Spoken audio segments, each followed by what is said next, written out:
Ayatollah Hari Shirazi. Human desire is like a train generator. When someone wants to measure himself, see what he dreams of, what dreams he lives for, what dreams revolves his life. Human desire is like a train generator. Is sometimes 40 or 50 wagons are attached to this train. This car that is in front of the train takes all of them together. A dream is like a train car for a human being. The rest of the things are wagons that are attached to it. When a person sees, his wish is that God forgive me, this is the desire of the afterlife.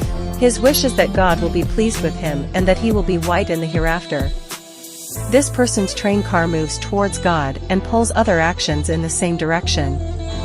But if a person's wish is to be famous, to be prosperous, to be loved in the world, these things will come back. A human train goes to the world. Actions follow him.